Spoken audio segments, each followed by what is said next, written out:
ناظرین یہ ویلاگ بڑا مختلف ہوگا۔ اس ویلاگ کے اندر بہت سی نئی تعیناتیوں کے حوالے سے، کچھ استعفوں کے حوالے سے، اور ایک ٹیلی ویژن چینل کے مالک جو کہ ایک بینک کے اندر کافی بڑا حصہ خریدنے جا رہے ہیں، اس کی تفصیلات میں آپ کے ساتھ شیئر کروں گا۔ جنرل مزمل کی کرسی سے جو ہے وہ موجودہ حکومت بالکل بھی کمفرٹیبل نہیں ہے۔ مونس رائے کے پاس کیونکہ واٹر اینڈ پاور کی منسٹری تھی تو وہ جنرل مزمل کے بہت قریبی تھے، اور جنرل مزمل چونکہ جنرل فیض کے بہت قریبی سمجھے جاتے تھے، جس کی وجہ سے جو ہے الٹیمیٹلی پرویز لائی اور مونس لائی نے فیصلہ کیا۔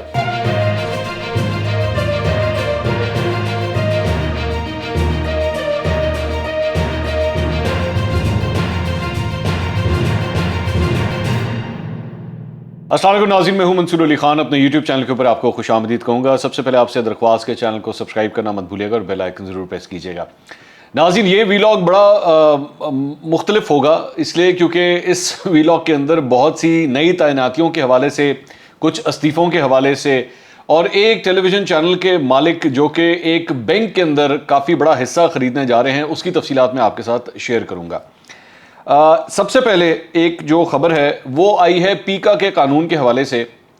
پیکا کا قانون جو ہے وہ آپ جانتے ہیں کہ اس کے خاص طور پہ اس کی جو شک نمبر 20 تھی، اسے کالعدم قرار دیا گیا تھا اسلام آباد ہائی کورٹ کی جانب سے، اور اس کے سلسلے میں جو اس وقت کی اپوزیشن اور اب موجودہ حکومت ہے وہ اسے کالا قانون قرار دیتی رہی اور صحافیوں کے ساتھ کھڑی ہوتی رہی اور یہ کہتی رہی کہ جناب یہ لوگوں کی زبانبندی کے لیے استعمال کیا جاتا رہا ہے، اور صحافی برادری بھی جو ہے اس کے اوپر کافی سراپا احتجاج رہی۔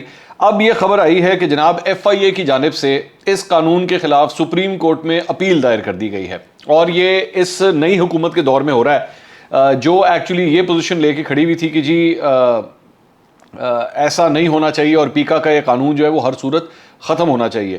تو اس لیے یہ بڑی ایک حیران کن بات ہے کہ انہی کے دور کے اندر اسی فیصلے کے خلاف جس پہ ایکچولی اس وقت کی اپوزیشن اور موجودہ حکومت کو خوش ہونا چاہیے تھا، ان کے دور کے اندر FIA جو ہے وہ اس سلسلے میں اپیل دائر کر رہی ہے سپریم کورٹ آف پاکستان کے اندر۔ اچھا جی، دوسری خبر یہ آئی ہے جناب پاکستان پیپلز پارٹی اور موجودہ حکومت کے حوالے سے۔ پاکستان پیپلز پارٹی آپ جانتے ہیں کہ اس سے پہلے یہ خبر آئی تھی کہ گورنر پنجاب جو ہے وہ پاکستان پیپلز پارٹی کا لگایا جائے گا، تو اب یہ خبر آئی ہے کہ نیا فارمولا اب طے پا گیا ہے مسلم لیگ نون اور پاکستان پیپلز پارٹی کے درمیان، جس کے مطابق اب پاکستان پیپلز پارٹی گورنر پنجاب کے عہدے سے اپنے آپ کو دستبردار کر چکی ہے اور وہ مسلم لیگ نون کا لگایا جائے گا، جبکہ پاکستان پیپلز پارٹی کو جو ہے وہ کیبنٹ کے اندر، پنجاب کی کیبنٹ کے اندر جو ہے وہ ایک کافی بڑا شیئر دیا جائے گا۔ میں آپ کو یہ بتا دوں کہ موجودہ گورنر پنجاب عمر چیمہ صاحب جو ہیں وہ 11 مئی تک کا ان کے پاس وقت ہے۔ 11 مئی کو تک اگر صدر مملکت عارف علوی صاحب نے ان کو ہٹانے کی جو سمری ہے اس کو منظور نہ کیا تو آٹومیٹکلی جو ہے وہ 11 مئی کو ان کا آخری دن ہوگا اور 11 مئی تک وہ فارغ ہو جائیں گے۔ اور اسی سلسلے میں اب نئے گورنر پنجاب کے لیے جو ہے وہ آلریڈی سمری بھیج دی گئی ہے، اور وہ جو نئی سمری ہے اس کے مطابق جو نام فائنل کیا گیا ہے وہ بلیغ الرحمان صاحب کا نام جو ہے وہ فائنل کیا گیا ہے۔ بلیغ الرحمان صاحب کے حوالے سے میں آپ کو بتا دوں کہ مسلم لیگ نون کے بڑے پرانے کارکن ہیں، اور اس سے پہلے مسلم لیگ نون کے 2013 کے الیکشنز بھی انہوں نے مسلم لیگ نون کے ٹکٹ پہ لڑے تھے، 2018 کے اندر بھی الیکشن انہوں نے مسلم لیگ نون کے ٹکٹ پہ لڑا تھا، 2013 کے اندر جب انہوں نے الیکشن لڑا تھا تو اس کے بعد ان کو وفاقی وزیر تعلیم بنایا گیا تھا، تو ان کے امپورٹنٹ پورٹ فولیو بھی ان کے پاس رہ چکا ہے۔ مسلم لیگ نون کے چند حلقوں سے جو میری بارے میں مجھے جو پتہ لگا ان کے بارے میں وہ یہ تھا کہ جی بڑے اچھے ان کے حوالے سے کامنٹس میں نے سنے ہیں پارٹی کے ایڈر سے، اور اس کے ساتھ ساتھ حلقہ NA 170 ہے جہاں سے یہ الیکشن لڑتے ہیں۔ پچھلا الیکشن جو ہے یہ فاروق اعظم ملک سے یہ ہار گئے تھے تقریباً 10,000 ووٹوں سے، 84,634 ووٹ جو ہے وہ فاروق اعظم ملک نے لیے تھے، اور انہوں نے 74,739 ووٹ حاصل کیے تھے، تو تقریباً 10,000 ووٹوں سے یہ ہار گئے تھے۔ ایک بڑا افسوسناک واقعہ جو ہے وہ پچھلے سال غالباً یا اس سال 2 سال پہلے، مجھے ایگزیکٹ ڈیٹ یاد نہیں ہے، پیش آیا تھا۔ گوجرا کے اندر ان کی بیگم اور بیٹا وہ ایک ٹریفک حادثے میں جاں بحق ہو گئے تھے، تو ایک بڑی ٹریجڈی ہوئی تھی ان کے ساتھ اس سلسلے میں۔ اور اس کے ساتھ ساتھ یہ بھی میں آپ کو بتاؤں کہ نیب نے ان کے خلاف ایک انکوائری بھی انیشیٹ کی تھی، تقریباً 14,400 کنال کی زمین تھی، لال سوہانہ پارک سے ریلیٹڈ یہ زمین تھی، تو اس سلسلے میں انکوائری بھی انیشیٹ ہوئی تھی جس میں ان کا نام بھی آیا تھا، شہباز شریف صاحب کا نام بھی آیا تھا، اور رانا ثناء اللہ صاحب کا نام بھی آیا تھا، تو لیکن اس کے بعد اس کا کچھ پتہ نہیں لگا کہ اس کی مزید اپڈیٹ اب کیا ہے۔ لیکن بہرحال ان کو جو ہے وہ نئے گورنر پنجاب کا عہدہ جو ہے وہ دینے کا فیصلہ کیا گیا ہے، اور اس سلسلے میں باقاعدہ اناؤنسمنٹ بھی ہو چکی ہے۔